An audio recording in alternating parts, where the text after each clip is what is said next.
Hi, English 1301 students. It's Dr. Murray. I wanted to talk to you about the response section of essay number 1, the summary and response of Mr. Death. So it might be a good idea, if you can, to open up the assignment sheet for essay number 1 and scroll to where I discuss the response section, which starts at the top of the second page, okay?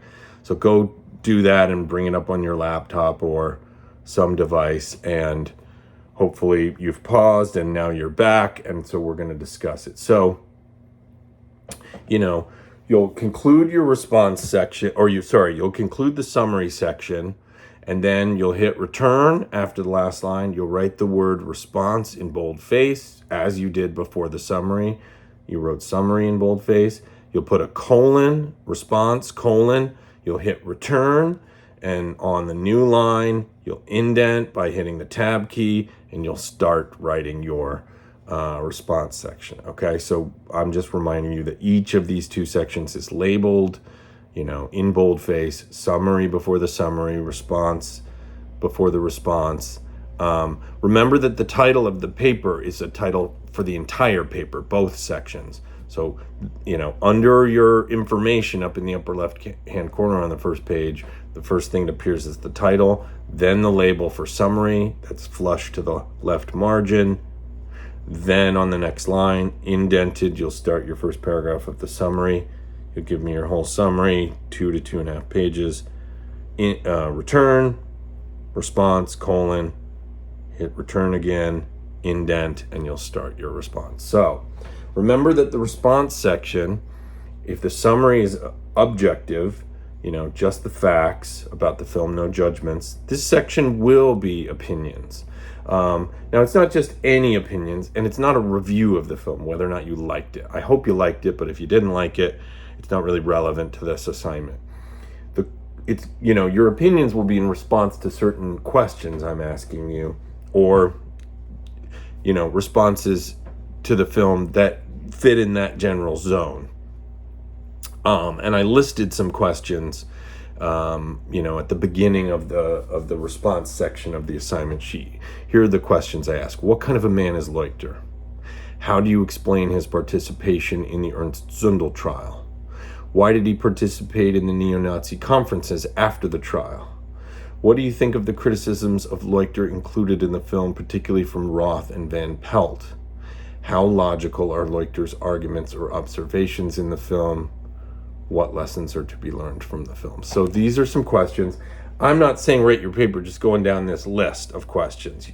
These are to inspire thought, and you want to generate a thesis statement, and it can be more than one sentence. It could be 2 or 3 sentences, because I do think that the first few questions I ask: what kind of a man is Leuchter? How do you explain his participation in the Ernst Zundel trial?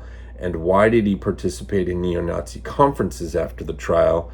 I think that these questions are related, or very similar in a way, to the question Errol Morris has in the 60 Minutes piece, which is when he says, the film's a mystery, he says, but it's not a mystery of whether or not the Holocaust happened.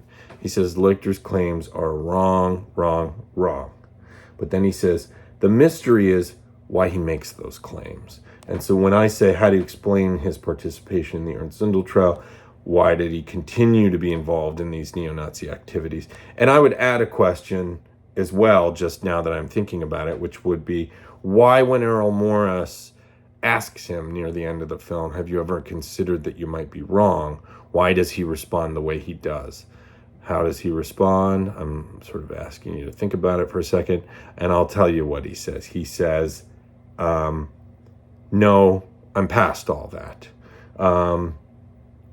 which I take to mean I'm unwilling to look back and reconsider. And the question is, why? Why is he unwilling? Now, I have my feelings about it, and maybe I've said something about that in class, but I want to hear what you have to say about it. And I also ask you, what you think of what Roth and Van Pelt say, or how logical his arguments are. I think by now we've made it clear that his arguments related to the Holocaust are not very logical. And so if you treated them as if they were, this would mean that your logos in your paper was not very solid. So be clear on what it is that he says, and as well as what the criticisms, particularly from Roth and Van Pelt, of him are, of Fred are. And, you know, these are some of the things you could be writing about, making claims about in your thesis in the response section. Okay. What do you do in the rest of the introduction of the response section? You can't do what you did in the introduction of the summary section because you've already summarized the film. So we already know what the title of the film is. We already know, what year it came out and Errol Morris directed and all that, because this is technically the same paper as the summary section. So what you've got to do is start getting into the subject matter you're going to talk about.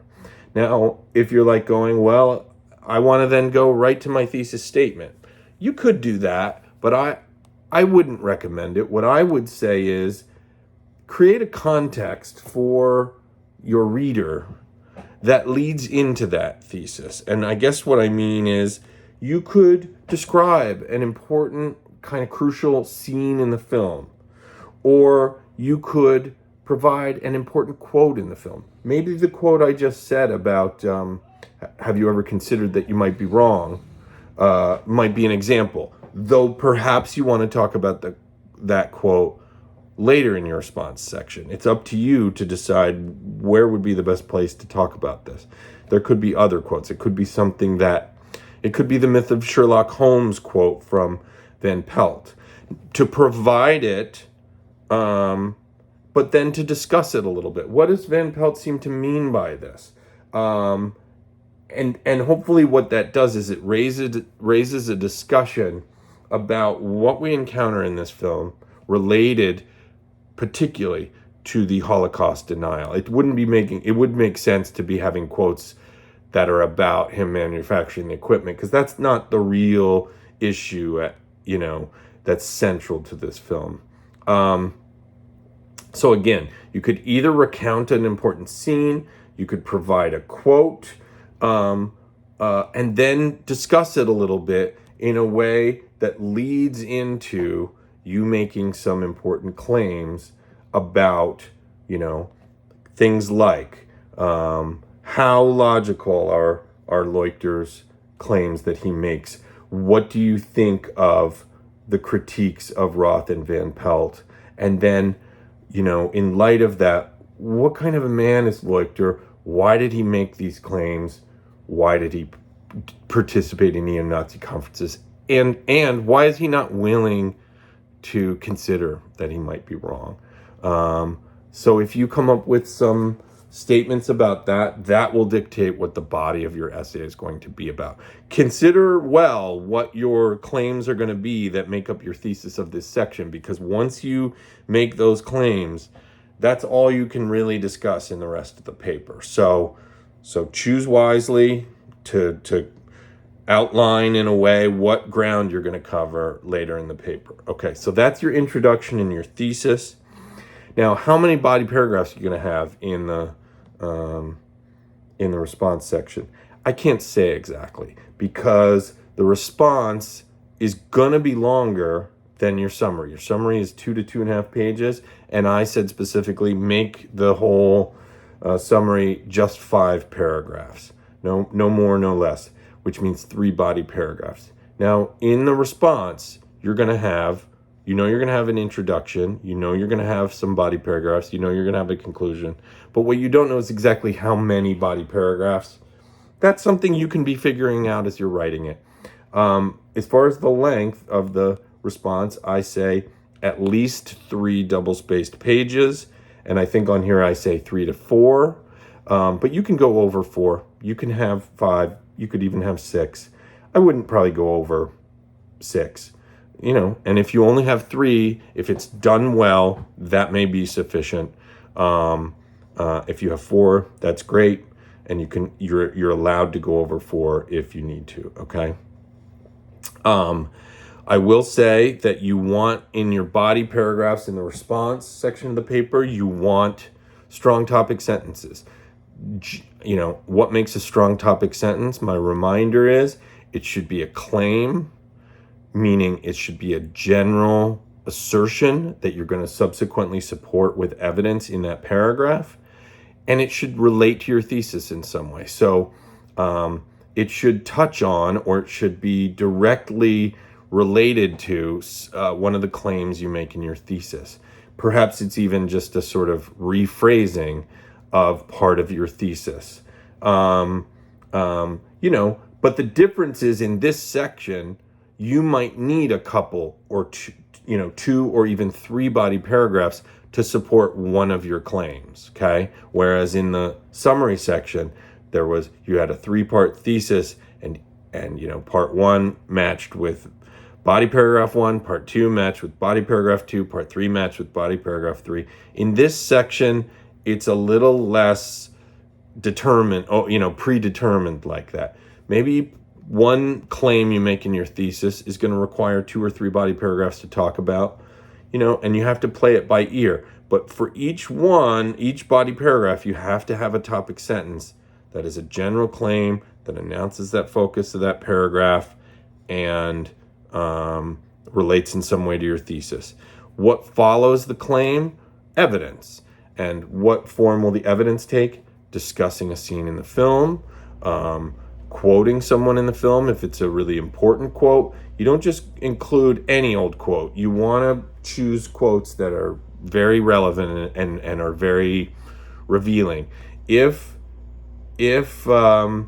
somebody says something but the exact words they use aren't particularly important, sometimes it's better to paraphrase and say they said that this was the case, and so you're putting what they said into your words.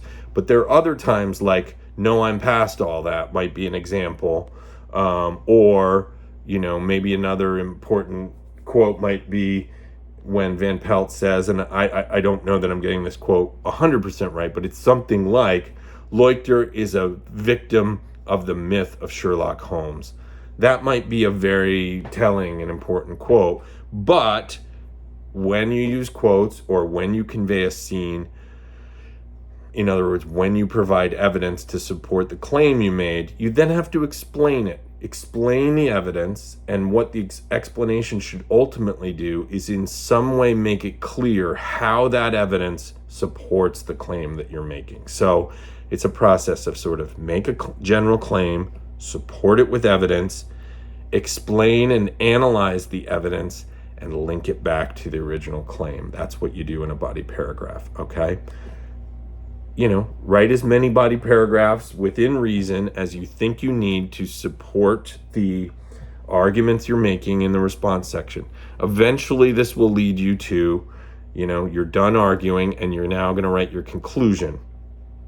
The conclusion in the response section is going to be longer and probably more in-depth than the conclusion in the summary section, in that I really want you to reflect on the question I include at the top of the response section of the assignment sheet for this essay is, what lessons are to be learned from this film? That's a very important question that you could answer in your conclusion. Another way of saying it, and this is a more general thing for writing a good conclusion, is, what's the significance of what you've talked about? Why is this important?